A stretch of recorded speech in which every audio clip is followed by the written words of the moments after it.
The twilight years of World War II saw the world on the brink of an unprecedented technological leap. For decades, propeller-driven fighters, celebrated legends like the agile Spitfire, the mighty Mustang, and the formidable Zero had dominated the skies. Yet, as the war dragged on, a harsh, undeniable truth emerged. These piston-powered marvels, despite their legendary status, were reaching their absolute operational limits. Their designs, honed to perfection, could no longer significantly advance beyond their current capabilities. Their top speeds, once groundbreaking, now barely nudged past 700 kilometers per hour. Aerial dogfights, glorious ballets of skill and daring, were becoming grueling tests of pilot endurance as much as tactical acumen. Meanwhile, hidden away in clandestine laboratories across warring nations, a revolutionary hum resonated, hinting at a power poised to shatter all preconceived notions of flight. This was the turbojet engine, a compact, brutal, and initially inefficient marvel of engineering. Yet it possessed a singular, transformative capability that propellers could never hope to achieve: sustained, immense thrust at previously unimaginable speeds. Germany, teetering on the brink of defeat and desperate to reverse the relentless tide of war, feverishly poured its dwindling resources into transforming experimental prototypes into devastating operational weapons. Across the Channel, Britain, equally resolute in its determination not to be outpaced, relentlessly pursued its own jet propulsion programs. For the first time in aviation history, engineers and military strategists dared to envision a new breed of aircraft, machines that could climb with astonishing rapidity, strike with unprecedented force, and effortlessly outrun any propeller-driven foe that had ever graced the skies. The dawn of jet propulsion transcended mere technological enhancement. It heralded a profound paradigm shift. The very essence of aerial combat was on the cusp of a radical redefinition, forever changing the dynamics of war in the heavens. Pilots, veterans accustomed to the familiar roar and predictable maneuvers of piston engines, suddenly found themselves grappling with machines that behaved less like airplanes and more like untamed rockets. These new jets were faster, undeniably heavier, far more demanding to control, and, in their nascent stages, often proved more perilous to simply fly than to engage in actual combat. The initial chapters of the jet age were undeniably messy, characterized by experimental designs, frequent failures, and a tragically high number of accidents. Yet from this crucible of innovation and danger, a new era was forged, setting in motion the defining arms race that would dominate the remainder of the 20th century. From this pivotal moment onward, the paramount question in military aviation irrevocably shifted. It was no longer solely about the individual skill of the pilot, but rather, who possessed the fastest, most technologically advanced jet aircraft. Germany's desperate gamble, the revolutionary Messerschmitt Me-262, a sleek, twin-engined Predator, entered combat in 1944, marking the true birth of the jet fighter era and irrevocably altering the landscape of aerial warfare. In the throes of their desperate struggle, Germany unveiled a groundbreaking marvel in 1944, the Messerschmitt Me-262. This was not merely another aircraft, it was the world's first operational jet fighter, a revolutionary machine that promised to change the face of aerial warfare.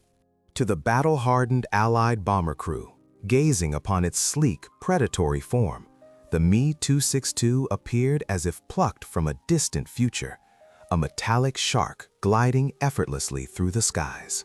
Its streamlined silhouette hinted at incredible power, a stark contrast to the propeller-driven aircraft they knew so well.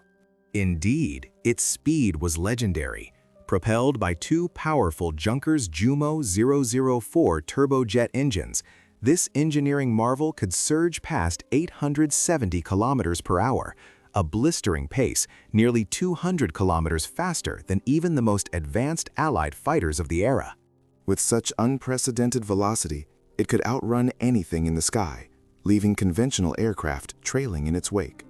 But speed was not its only weapon. The Me-262 was bristling with firepower, armed with 4 devastating 30mm cannons.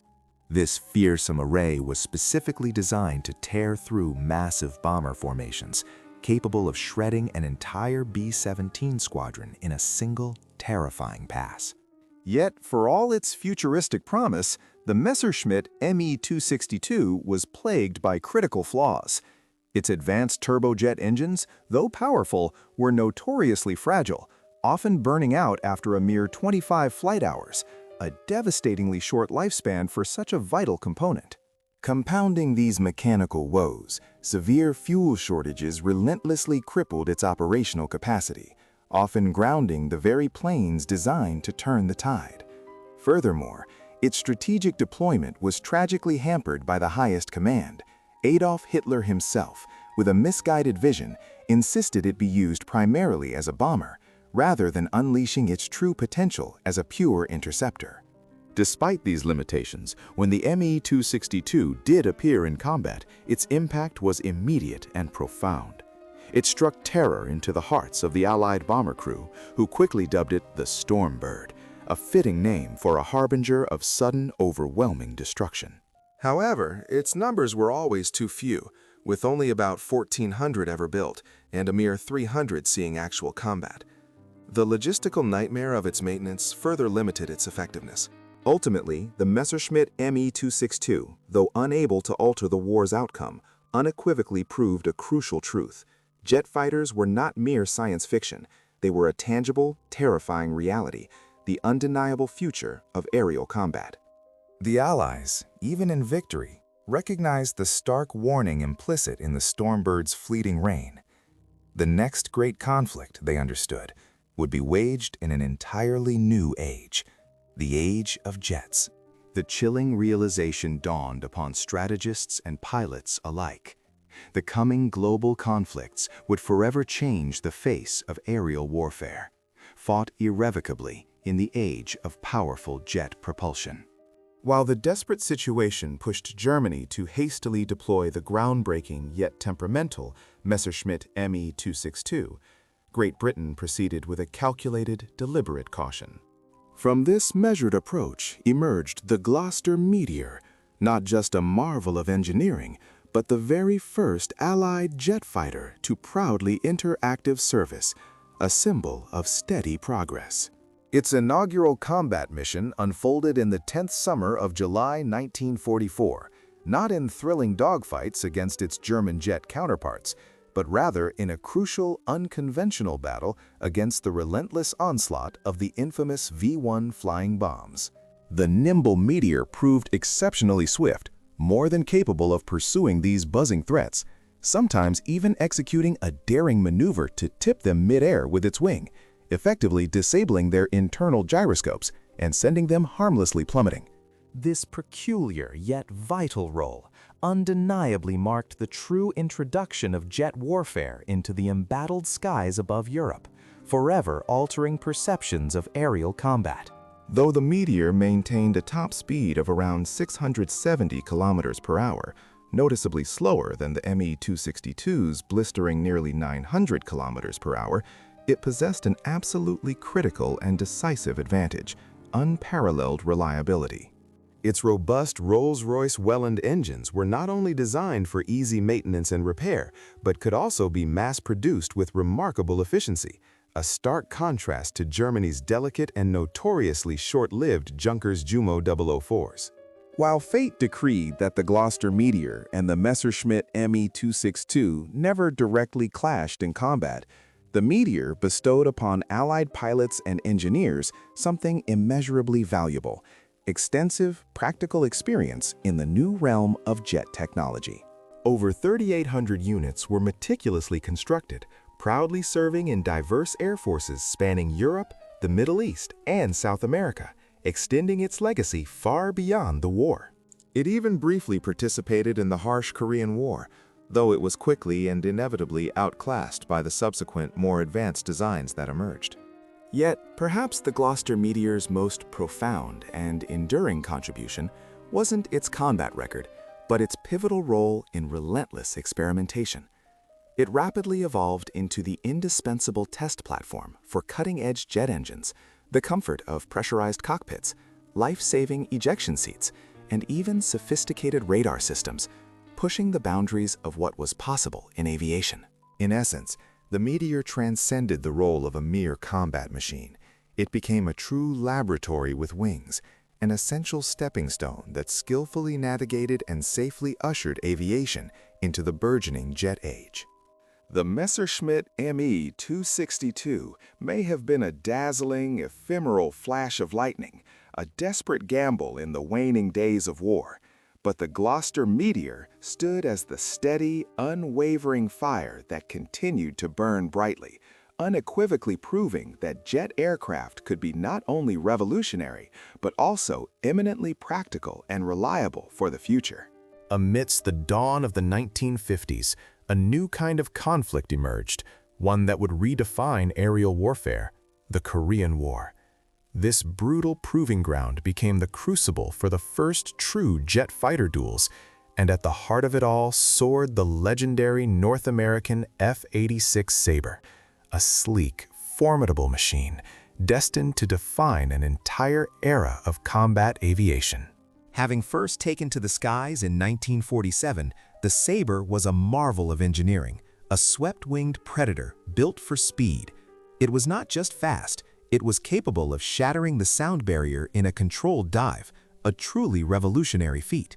Armed with 6 lethal .50 caliber machine guns, the Sabre represented more than just firepower. It embodied American ingenuity and resolve, a powerful declaration against the burgeoning Soviet jet threat. Its mission in the unforgiving Korean skies was starkly clear: to intercept and protect Allied bombers from the swift, dangerous Soviet-designed MiG-15s. What unfolded next were unprecedented aerial ballets of steel and fire, the very first great jet versus jet duels ever witnessed in human history. High above the treacherous terrain near the Yalu River, an infamous stretch of airspace known as MiG Alley transformed into a deadly arena. Here, every morning, pilots pitted their machines and their lives against each other, testing the absolute limits of speed, extreme maneuverability, and raw, visceral pilot skill in a daily struggle for survival and supremacy. The F-86 possessed crucial advantages: advanced radar-ranging gun sights that greatly improved accuracy, exceptional handling characteristics, even at blistering high speeds, and, perhaps most critically, pilots who benefited from superior and rigorous training regimens. In the frantic dogfights against the MiG-15, victory often hinged on a razor-thin margin. Who acquired the visual first? Who reacted quicker? While the precise kill ratios remain hotly debated among historians, U.S. sources proudly claimed an astonishing 10-to-1 advantage in favor of the F-86 Sabre. Even accounting for potential inflation, there is undeniable evidence that the F-86 effectively dominated the hostile skies, ensuring the vital safety of Allied bomber crews, and carving out its enduring legacy as one of the most successful and revered fighter aircraft of the early Cold War. The Sabre's influence stretched far beyond the Korean peninsula. It swiftly evolved into a global icon, with nearly 10,000 units manufactured and deployed across dozens of air forces worldwide, from the frozen reaches of Canada to the distant shores of Japan, from the rugged frontiers of Pakistan to the reborn airfields of Germany. For an entire generation, the distinctive, swept-wing silhouette of the Sabre became the very embodiment of modern air power, a symbol of technological prowess and aerial supremacy. This magnificent aircraft was more than just a fighter. It was irrefutable proof that jet warfare had fully matured, demonstrating that nations now possessed the capacity to design, mass-produce, deploy, and sustain vast fleets of jets globally. The F-86 Sabre, therefore, marked the true beginning of a relentless, accelerating global arms race, forever changing the face of military aviation. But every legend has its rival, the formidable MiG-15. As the global arms race accelerated, transforming aerial combat forever, a formidable new player emerged from the East, challenging the established order. If the sleek, advanced F-86 Sabre represented the shining pride and technological prowess of the Western Bloc, then its Soviet counterpart, the enigmatic MiG-15, was nothing short of a stunning shock, a stark declaration of a new age of air power. First taking to the skies in 1947, mere months after the Sabre's debut, this formidable Soviet jet immediately sent tremors through Western intelligence agencies, forcing a rapid reevaluation of the aerial landscape. It wasn't just fast, it was remarkably powerful, and most alarmingly, it was being mass-produced at a breathtaking, unprecedented speed, pouring out of factories to fill the skies. The MiG-15's innovative design incorporated gracefully swept wings, a concept refined from captured German aerospace research, granting it superior high-speed performance. Powering this formidable machine was the Klimov VK-1 engine, a marvel of Soviet engineering, notably developed from reverse-engineered British Rolls-Royce designs, demonstrating a rapid absorption of technology. In level flight, the MiG-15 could not only match the F-86 Sabre's impressive speed, but often exceed it, consistently outclimbing and outmaneuvering its Western rival with surprising agility in the vertical. Its armament was nothing short of brutal, designed for sheer destructive force, a massive 37mm cannon flanked by two equally potent 23mm cannons. These formidable weapons were explicitly not crafted for agile dogfights against other fighters. Their true purpose was to obliterate heavy bomber formations, to tear apart the strategic backbone of enemy air forces.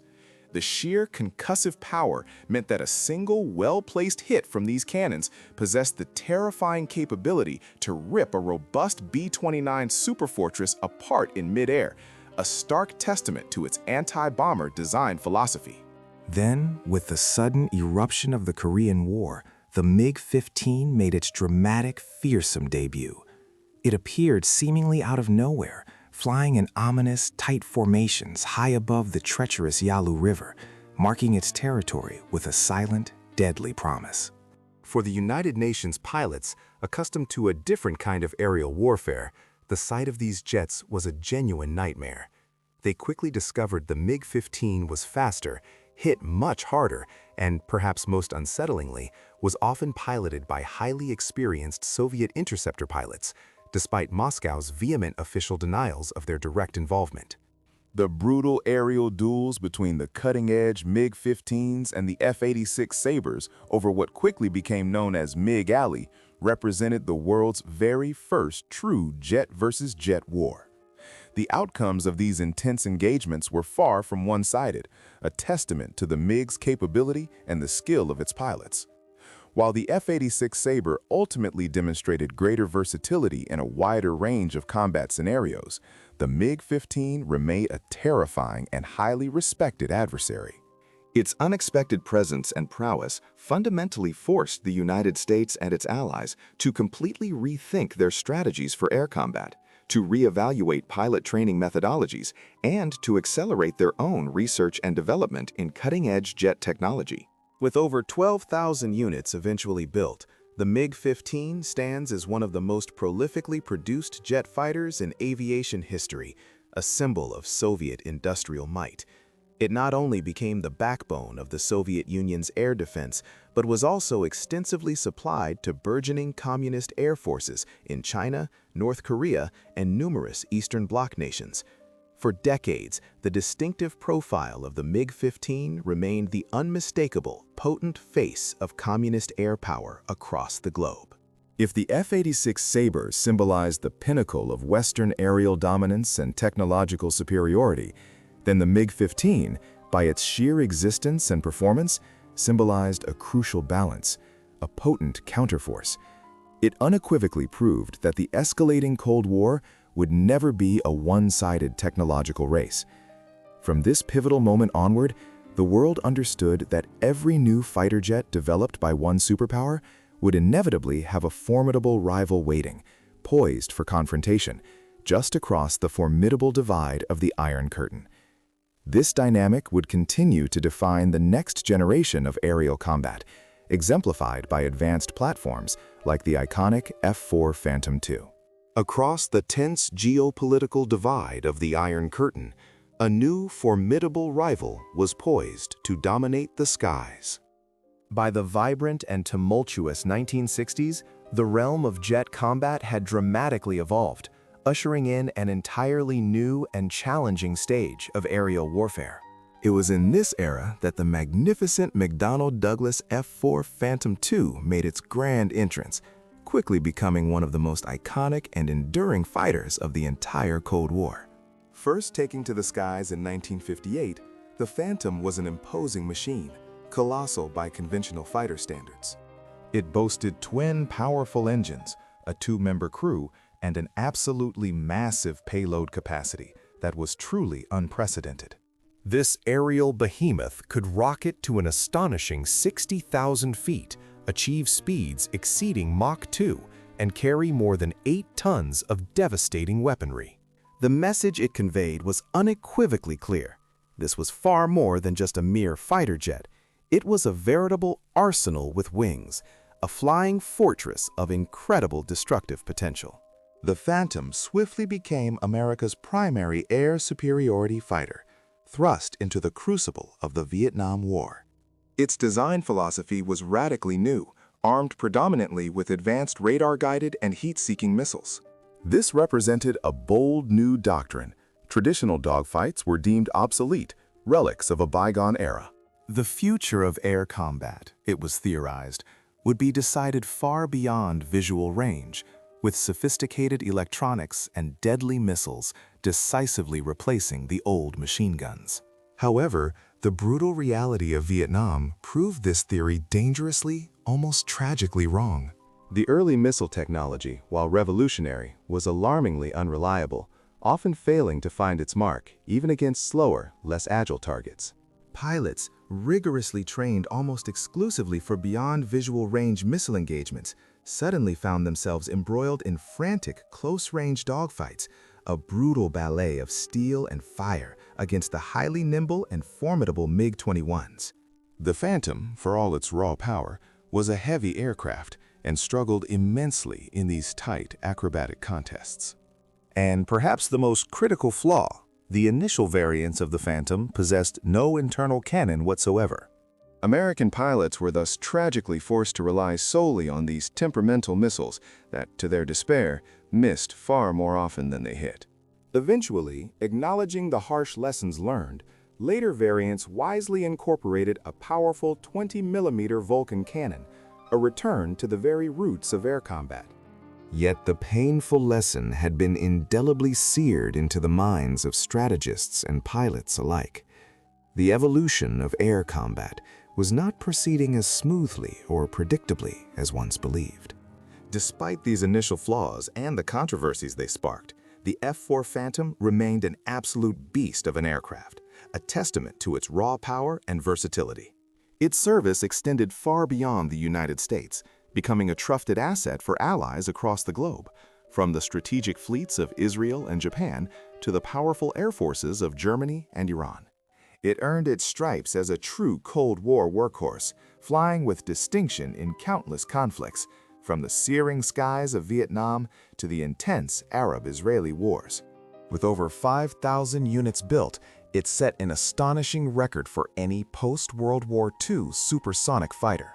The Phantom was a paradox, both revolutionary in its aspirations and controversial in its initial execution. It was a jet that ambitiously tried to leap into the future of aerial warfare, only to be inexorably dragged back by the enduring and undeniable reality of the dogfight. Ultimately, it symbolized a critical transition in military aviation, from the era of guns to the age of missiles, from primal instinct to calculated radar engagement. It stands as an undeniable bridge, connecting two distinct and crucial eras of aerial combat history. As the jet age dawned, bridging raw pilot instinct with the calculated precision of radar, a new era of aerial warfare began to take shape. Enter the iconic MiG-21. If the formidable F-4 Phantom represented America's bold statement of air superiority and technological might, then the Soviet Union responded with an overwhelming, undeniable force, sheer numbers. The triumphant result was the legendary MiG-21, emerging as the most massively produced supersonic jet fighter in all of history. First taking to the skies in 1955, the MiG-21 was a stark contrast to its Western counterparts, particularly the F-4 Phantom. While the Phantom was famously large, complex, and incredibly expensive to build and maintain, the MiG-21 embraced a philosophy of small, deceptively simple, yet utterly deadly efficiency. Its instantly recognizable swept delta wing design wasn't just aesthetic, it was the key to its blistering performance, allowing it to achieve a breathtaking Mach 2 in level flight and deliver truly exceptional climb capabilities. Primarily armed with a potent 23mm cannon and agile heat-seeking missiles, the MiG-21 was never intended for grand, heavy payloads or arduous, long-duration missions deep behind enemy lines. Instead, its purpose was singular and direct: to launch with explosive speed, intercept its target decisively, unleash its weapons, and then swiftly return to base. It was the quintessential point defense interceptor, affordable to manufacture, remarkably easy to service, and capable of saturating the skies with its menacing presence. The brutal skies over Vietnam served as the ultimate proving ground, where the MiG-21 quickly validated its formidable reputation. In swirling, close-quarters dogfights against the more technologically advanced U.S. Phantoms, the nimble MiG-21 frequently demonstrated superior agility, often clinching victories in those intense close-range engagements. American pilots, often left shaken, vividly described the experience of battling a MiG-21 as akin to boxing against a lightweight with a razor blade, a deceptively light opponent delivering devastating precision. While the MiG couldn't match the Phantom's extensive firepower or electronic warfare suites, it never needed to. Its operational doctrine revolved around surgical hit-and-run tactics, striking with lightning speed and then vanishing back into the clouds before the enemy could fully react. Yet what truly cemented the MiG-21's historic legacy was its unparalleled global reach. With an astounding production run of over 11,000 units, it proudly served in more than 60 air forces across the world. From the volatile skies of the Middle East to the vast expanses of Africa, from the heated borders of India to the distant shores of Cuba, the MiG-21 became synonymous with accessibility and reliability, earning it the moniker the Kalashnikov of fighter jets. It was cheap, it was rugged, and it was everywhere. Throughout the tumultuous Arab-Israeli wars, the intense Indian-Pakistani conflicts, and countless dozens of smaller, regional battles, the MiG-21 consistently engaged Western-designed jets in fierce aerial combat, time and time again. Sometimes it emerged victorious, sometimes it met its match, but its unwavering presence was an undeniable constant. More than merely a fighter jet, the MiG-21 stood as a profound symbol of fundamental Soviet military strategy, a powerful embodiment of the maxim, quantity has a quality all its own. For many decades, it profoundly shaped the doctrine that air superiority wasn't exclusively attainable through the development of the most cutting-edge or complex aircraft, but rather by deploying a sufficient fleet of fast, reliable, and readily available interceptors. Even in our modern era, a testament to its enduring, brilliant design, some air forces continue to operate highly upgraded variants of the MiG-21. Few aircraft in history can truly lay claim to such remarkable longevity and adaptability in the unforgiving realm of aerial combat. Few aircraft in history can boast such an enduring design, such remarkable longevity as the F-14 Tomcat. This magnificent machine, more than any other jet, truly symbolizes the high-stakes aerial chess game of the Cold War. First taking to the skies in 1970, the Tomcat emerged as a direct answer to the pressing needs of the United States Navy for an unparalleled long-range fleet defender. Its mission was clear: to stand as the ultimate guardian, capable of intercepting formidable Soviet bombers and their deadly cruise missiles far out at sea, long before they could pose a dire threat to America's precious aircraft carrier battle groups. Its very silhouette was striking, a testament to revolutionary engineering. The F-14 famously boasted variable sweep wings, a marvel of aerospace technology that allowed it to dynamically adjust its configuration. These wings could extend wide, offering supreme maneuverability for close-in, low-speed dogfights, or sweep back gracefully, transforming the jet into a sleek arrow capable of blistering supersonic intercepts. This ingenious design granted the Tomcat unprecedented agility and raw speed within a single, elegant package. Powered by twin engines and equipped with a formidable radar system, it stood as one of the most technologically advanced and potent fighters of its entire era. Yet the Tomcat's true game-changer, its defining weapon, was undoubtedly the AIM-54 Phoenix missile. Guided by the F-14's revolutionary long-range AWG-9 radar, this missile possessed the capability to engage targets at astonishing distances, over 160 kilometers away. In theory, a single F-14 could simultaneously track and neutralize multiple incoming enemy bombers, systematically dismantling a threat formation long before it even breached the protective perimeter of the fleet. It was a shield unlike any other. The 1980s saw the Tomcat ascend to legendary status, not merely for its combat prowess, but equally for its profound cultural impact. Hollywood, with its immense power, immortalized the F-14 in the iconic film Top Gun, catapulting this formidable jet into a global symbol, an undisputed icon of American air power and technological superiority. Beyond the silver screen, the F-14 proved its mettle in numerous real-world conflicts. U.S. Navy Tomcats relentlessly patrolled the contested skies during the twilight years of the Cold War, notably engaging in dramatic aerial skirmishes with Libyan aircraft throughout the 1980s. Furthermore, under Iranian colors during the brutal Iran-Iraq War, the F-14s achieved numerous confirmed kills against Iraqi fighters, often facing off against a formidable Soviet-built MiG aircraft and emerging victorious. Despite its undeniable success, the Tomcat was a complex beast, expensive to acquire, notoriously difficult to maintain, and ultimately it was phased out of U.S. service in 2006. But for more than 3 decades, it stood unwavering as the U.S. Navy's steel-winged shield, the vigilant guardian of the invaluable aircraft carrier battle group. More than any other fighter of its epoch, the F-14 flawlessly combined brutal raw power, cutting-edge technology, and an almost mythical cultural presence. It was never just a jet. It was the quintessential Cold War icon, etched forever into the annals of aviation history.